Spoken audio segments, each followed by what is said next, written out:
UFO'lar gerçek mi diye düşünüp durduk. Amerika elindeki verileri açıkladı ve bu belgelerin içinde çok garip detaylar var. 1940'lardan bugüne kadar yaşanmış binlerce olay, onlarca video kaydı ve binlerce sayfa veri. Üstelik açıklanan bu belgeler sadece ellerindekinin bir kısmıymış. Hazırsanız bu dosyalardaki en çarpıcı detaylara tüm gerçekliğiyle bakıyoruz. Bu görüntüde neye baktığımızı bilmiyoruz. 8 uçlu yıldız gibi görünen bir kontrast alanı. Arkasında iz benzeri bir şey. Ve sonra kadrajdan çıkıyor.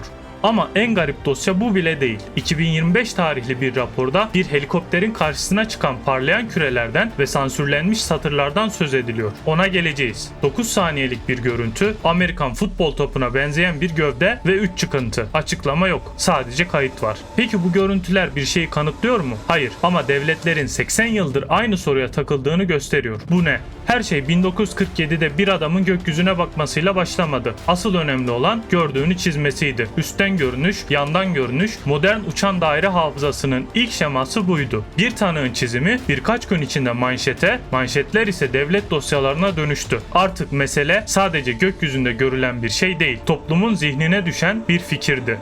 FBI'nin ilk korkusu uzaylılar değildi. Çok daha dünyevi bir soruydu. Bunu Sovyetler mi yaptı? Soğuk savaş paranoyası uçan daire dosyalarının içine böyle girdi. Ve şimdi 1947'den modern sensörlere atlıyoruz. Artık çizim yok, kameralar var. Ama sorun aynı. Ekrandan geçen şey ne? Sonra gizli damgalı bir belgede şu cümle yazıldı. Bu fenomen hayal ya da kurgu değil. Bu cümle uzaylı demiyordu ama devletin bu konuyu ciddiye aldığını söylüyordu. Yıllar geçiyor, ülkeler değişiyor, teknoloji değişiyor ama arşiv aynı soğuk dille konuşuyor. Görüldü, kaydedildi, tanımlanamadı. Bir dosya daha. Aynı bölgede, aynı dönemlerde, aynı belirsizlik. Bu kez gökyüzüne bakan kişi sıradan bir vatandaş değildi. Bir Amerikan senatörüydü. Rusya'da trenle seyahat ederken dikey havalanan disk benzeri araçlar gördüğünü rapor ediyordu. Bu dosyada görüntüden çok raporun dili çarpıcı. Nesnenin deniz yüzeyine yakın uçtuğu ve yaklaşık 80 mil hızla birden fazla 90 derece dönüş yaptığı aktarılıyor. Yunanistan dosyası burada tek kalmıyor. Bir başka kayıtta küçük dairesel bir cisim denizden karaya doğru giderken izleniyor ama yine kesin cevap yok. Bazı raporlar sadece gökyüzünde ışık gördüm değildi. Burada bir amatör astronom ayın önünden geçtiğini düşündüğü nesneyi aşama aşama çiziyor, hız ve yörünge hesabı yapmaya çalışıyordu. Bir kayıt daha. Farklı tarih, benzer sorun. Sensör var, görüntü var ama tanım yok.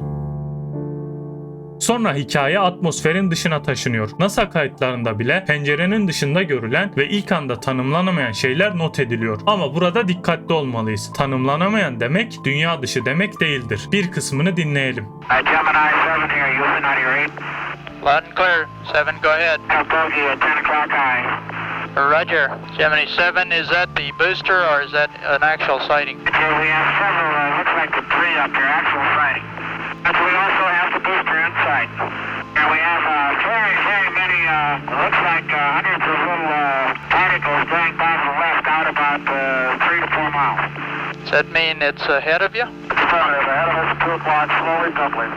Roger. Bu videoda sizden bir şeye inanmanızı istemiyorum. Sadece belgeleri sırayla takip etmenizi istiyorum. Eğer böyle arşiv dosyalarını, devlet belgelerini ve arkasındaki hikayeleri seviyorsanız Belge Koli'ye abone olun. Çünkü birazdan hikaye dünyanın gökyüzünden çıkıp ay arşivlerine kadar uzanacak. Ve NASA arşivinde sadece konuşma kayıtları yok. Apollo 17 görevinden alınan bu görüntüde ay yüzeyinin üzerinde 3 küçük ışık büyütülerek işaretlenmiş. Bu görüntü tek başına bir cevap vermiyor ama çok önemli bir şey yapıyor. UFO hikayesini dünyanın gökyüzünden çıkarıp insanlığın ay arşivine kadar taşıyor. İşte videonun en önemli freni burada. Bu dosyada dikey çubuk gibi görünen bir yapı tarif ediliyor. Ama aynı raporda bunun sudaki bir yansıma olabileceği de söyleniyor. Yani bazen gizem nesnede değil, kameranın ne gördüğünü bilemememizde. Bu noktada mesele tek bir efsane değil, bir kayıt zinciri.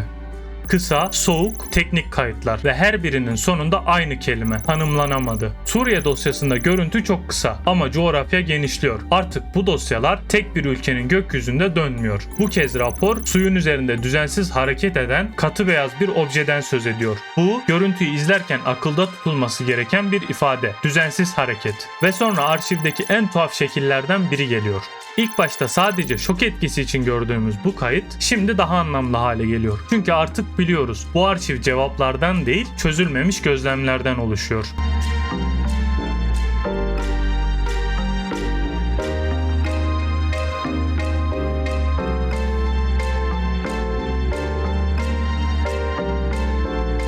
Beş saniyelik bir görüntü neredeyse hayalet gibi giriyor ve çıkıyor. Böyle kayıtlar ana kanıt değil ama arşivin doğasını anlatıyor. Burada sadece makine yok. Görüntünün üzerinde işaretlenen bir alan var. Biri bir noktada buna bakın demiş gibi. Sensör bir kontrast alanını takip ediyor ama takip etmek tanımlamak demek değil. Nesne bazen beliriyor, bazen arka planın içinde kayboluyor. Bu dosyaların en sinir bozucu tarafı da bu. Görüntü var, kesinlik yok. 2 saniye. Sadece 2 saniye. Küçük bir kontrast alanı kadrajdan geçiyor. Devlet arşivi bazen böyle kırıntılardan oluşuyor. 5 dakikadan uzun bir takip ama uzun görüntü her zaman net cevap demek değil. Sensör izliyor, dosya hala çözülememiş kalıyor.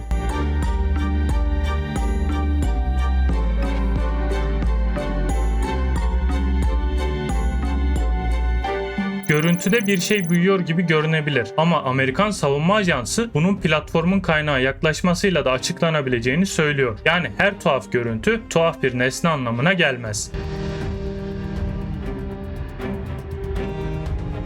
Ama şu görüntüye tekrar bakalım. Çünkü bazı kayıtlar açıklama yapılmasa bile bizim aklımızda kalır. Bu kayıtta sensör 3 ayrı kontrast alanını takip ediyor. İlginç olan bu alanların birbirlerine göre konumlarını koruyor gibi görünmesi.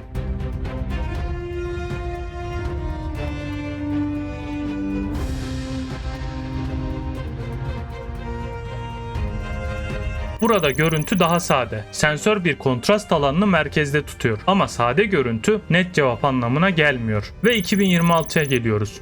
Bu kez sensör önce bir alanı, sonra 2 kontrast alanını takip ediyor. Zoom değişiyor, görüntü büyüyor, küçülüyor ama sonuç yine aynı. Kesin tanım yok. 1940'larda pembe kağıtlar, daktilolar ve el yazıları vardı. 2023'e geldiğimizde ise karşımıza bambaşka bir görsel çıkıyor. Siyah bantlarla dolu, neredeyse konuşmayı reddeden sayfalar.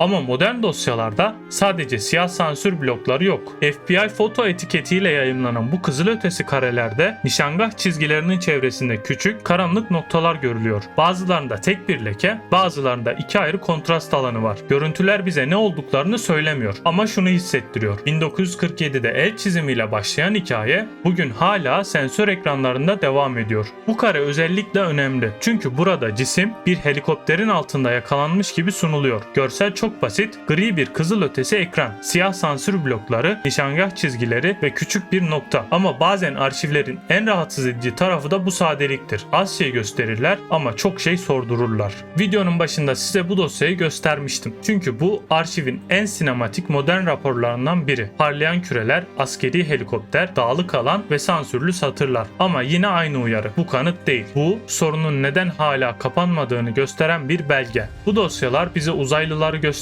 olabilir ama çok daha rahatsız edici bir şey gösteriyor. Bazen devlet, pilot, astronot, sensör ve tanık aynı noktada buluşuyor ve dosyanın sonuna sadece tek kelime yazılıyor. Tanımlanamadı. Bir drone mu? Diğer devletlerin bir teknolojisi mi? Ya da dünya dışından mı? Belki de asla bilemeyeceğiz. Ama bu görüntülerin gerçekliği içlerinde ne olduğunu bildiğimiz anlamına da gelmiyor. Tam tersine bu dosyaların en rahatsız edici tarafı da bu. Kayıt var, tanık var, sensör var ama kesin cevap yok. Bulunacak cevapları birlikte keşfetmek isterseniz kanala abone olup şu an ekrandaki videoya tıklayabilirsiniz. YouTube o videoyu seveceğinizi düşünüyor.